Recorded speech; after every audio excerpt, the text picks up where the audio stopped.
नमस्कार, SPD news में आपका स्वागत है। पेश है 30 मई मंगलवार सुबह 6:15 बजे राजस्थान की बड़ी खबरें। राजस्थान के मुख्यमंत्री अशोक गहलोत ने नए संसद भवन का उद्घाटन राष्ट्रपति से नहीं कराने पर भारतीय जनता पार्टी के नेताओं की बातों पर कहा है कि नए संसद भवन की तुलना एक लाइब्रेरी या एनेक्सी से कैसे की जा सकती है। गहलोत ने सोशल मीडिया के माध्यम से कहा कि भाजपा के कुछ नेता नए संसद भवन का उद्घाटन राष्ट्रपति से नहीं करवाने पर कुतर्क कर रहे हैं कि पूर्व में भी संसद की लाइब्रेरी और एनेक्सी का उद्घाटन करने के लिए राष्ट्रपति को नहीं बुलाया गया था। मुख्यमंत्री ने कहा कि उन्हें सोचना चाहिए कि क्या पहले से बने संसद भवन की एक एनेक्सी और लाइब्रेरी के उद्घाटन का कार्य राष्ट्रपति की गरिमा के स्तर का होता है। उन्होंने कहा कि नए संसद भवन की तुलना एक लाइब्रेरी या एनेक्सी से कैसे की जा सकती है। अजमेर में कल 31 मई को प्रधानमंत्री नरेंद्र मोदी की आम सभा होगी। सभा में पाली से भी बड़ी संख्या में भाजपा कार्यकर्ता आएंगे।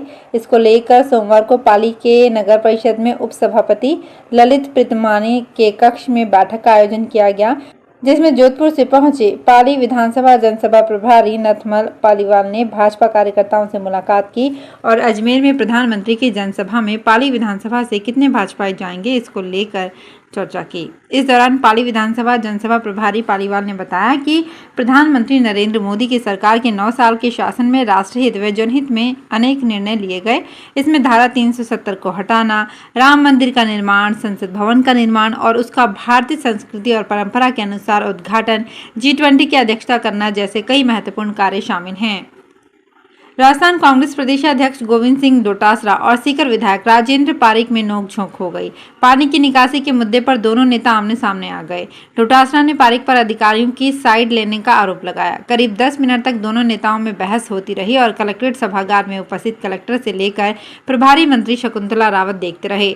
दोनों नेता एक दूसरे को सीमा में रहने की हिदायत देते रहे। बात आगे बढ़ती देख शकुंतला रावत ने पारीक को टोका।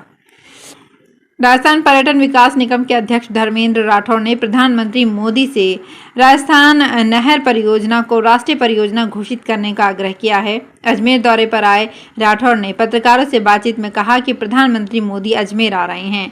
पूर्व में अजमेर में ही उन्होंने ERCP को राष्ट्रीय परियोजना के लिए मंशा जाहिर की थी और आज वे अपना वादा भूल रहे हैं। उन्होंने मोदी से आग्रह किया कि वे राजस्थान में 13 जिलों के विकास के लिए इसे राष्ट्रीय परियोजना घोषित कर वहां की जनता के लिए विकास के द्वार खोलें। राहुल गांधी ने मध्य प्रदेश में होने वाले विधानसभा चुनाव को लेकर बड़ा दावा किया है। उन्होंने कहा कि कांग्रेस MP में 150 सीटें जीतेगी। राहुल गांधी के दावे पर प्रदेश कांग्रेस अध्यक्ष कमलनाथ ने कहा कि हम उनकी बात से सहमत हैं। CM शिवराज सिंह ने इस पर तंज कसते हुए कहा कि मन को बहलाने को बाबा ख्याल अच्छा है। हालांकि राहुल गांधी इस सवाल को टाल गए कि मध्य प्रदेश में कांग्रेस की ओर से CM फेस कौन होगा। दरअसल कांग्रेस अध्यक्ष मल्लिकार्जुन खड़गे और राहुल गांधी ने सोमवार को दिल्ली स्थित कांग्रेस मुख्यालय में MP के पार्टी नेताओं के साथ चुनावी तैयारियों को लेकर बैठक की। राहुल गांधी ने कहा कि बैठक में हमारी लंबी चर्चा चली। हमारा आंतरिक आकलन है कि हमें कर्नाटक में 136 सीटें मिली हैं। राजस्थान में सचिन पायलट और CM अशोक गहलोत की आपसी लड़ाई में पायलट के बीजेपी में जाने के कयास लगाए जा रहे हैं। ऐसे में बीजेपी के केंद्रीय कृषि राज्य मंत्री और बाड़मेर जैसलमेर के सांसद कैलाश चौधरी ने बयान देकर सचिन पायलट को बीजेपी में आने का न्योता तक दे डाला है। मंत्री कैलाश चौधरी से जब सवाल किया गया कि सचिन पायलट और अशोक गहलोत में चल रही रार के चलते क्या वे बीजेपी में आ रहे हैं, इस सवाल पर मंत्री ने कहा कि अगर कोई बीजेपी से प्रभावित होकर और राष्ट्रवादी सोच के साथ बीजेपी में आना चाहे तो उसका स्वागत है। केंद्रीय मंत्री कैलाश चौधरी के इस बयान के कई मतलब निकाले जा रहे हैं। हालांकि इस मामले पर कांग्रेस का कोई भी मंत्री या विधायक बोलने के लिए तैयार नहीं है। राजस्थान 5वीं बोर्ड का रिजल्ट कब आएगा? इस वक्त 5वीं का एग्जाम दे चुके लाखों छात्रों और उनके पेरेंट्स को लेकर ये सवाल काफी अहम है। राजस्थान शिक्षा विभाग 8वीं 12वीं की तीनों स्ट्रीम के बाद अब 5वीं क्लास के रिजल्ट को लेकर अपडेट का इंतजार है। बताया जा रहा है कि राजस्थान 5वीं का रिजल्ट 1-2 दिन में जारी किया जा सकता है, इसलिए आधिकारिक वेबसाइट पर नजर बनाए रखें। राजस्थान में मई के महीने में हो रही बारिश, आंधी तूफान और ओलावृष्टि भारी नुकसान कर सकती है। वहीं महीने के आखिर में पश्चिमी विक्षोभ ने प्रदेश में कहर मचा रखा है।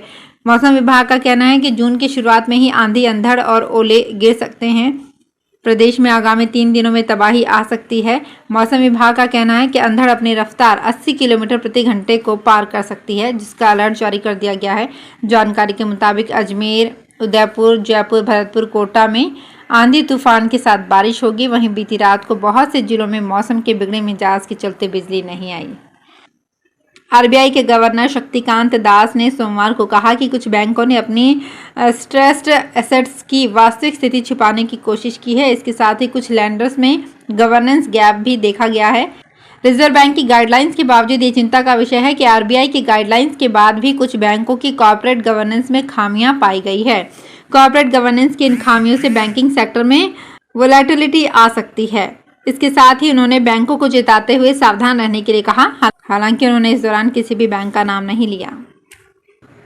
बीजेपी के राष्ट्रीय प्रवक्ता इंद्रजीत भदौरिया सोमवार को भरतपुर पहुंचे। उन्होंने कहा कि इस बार भाजपा जाट प्रत्याशी को भरतपुर शहर से टिकट देगी। उन्होंने कहा, भरतपुर में सबसे ज्यादा जाट मतदाता होने के बावजूद भी भरतपुर शहर विधानसभा सीट से किसी जाट को भाजपा ने टिकट नहीं दिया। उन्होंने कहा कि ऐसा बीच में कौन व्यक्ति था जिसने किसी जाट को टिकट नहीं देने दिया। पुरानी चीजों को खत्म कर दिया जाएगा और जाट समुदाय के व्यक्ति को ही भरतपुर शहर विधानसभा सीट से टिकट दिया जाएगा। गर्मी की छुट्टियों में घूमने जाने वालों की संख्या बढ़ने से रेलवे में रिजर्वेशन मिलना बंद हो गया है। अधिकांश मार्गों पर अब वेटिंग में भी सीट उपलब्ध नहीं हो रही है। रेलवे ने कुछ मार्गों पर रेल डिब्बों में बढ़ोतरी कर दी है। इसके बाद भी सीट्स नहीं मिल रही है। उत्तर पश्चिम रेलवे बीकानेर मंडल पर संचालित होने वाली ट्रेनों में डिब्बों की अस्थायी बढ़ोतरी की गई है। मदनगंज किशनगढ़ एशिया की सबसे बड़ी मार्बल और ग्रेनाइट मंडी इन दिनों मंदी की मार झेल रही है। कभी सरकार की ओर से वसूले जाने वाला वैट तो कभी केंद्र सरकार की ओर से लगाए जाने वाला 18% जीएसटी और अब बिजली के बिलों के साथ अतिरिक्त फ्यूल सरचार्ज ने उद्यमियों की नींद उड़ा दी है। इससे न केवल भारत में मार्बल और ग्रेनाइट कारोबार प्रभावित हुआ है बल्कि आयात और निर्यात कारोबार भी प्रभावित हुआ है। राजस्थान विधानसभा और अगले साल होने वाले लोकसभा चुनाव की तैयारियों में जुटी भाजपा इस बार हर वर्ग को साधने का प्रयास कर रही है। पार्टी हर उस वर्ग के पास पहुंचने का प्लान बना रही है जो वर्तमान गहलोत सरकार से दुखी है। ऐसा ही एक वर्ग है किसान, जिस तक भाजपा पहुंच बढ़ाने की तैयारी कर रही है। इसके लिए किसान मोर्चा ने प्लान तैयार किया है। पार्टी किसानों में पैठ बढ़ाएगी ताकि इस वोट बैंक को अपनी तरफ खींचा जा सके। टोल रोड से सफर तय करने वाले वाहन चालक टोल टैक्स से बचने के लिए गली तलाश रहे हैं, जिससे सरकार को नुकसान हो रहा है। पैसे बचाने के लिए लोग मोबाइल ऐप का उपयोग कर रहे हैं।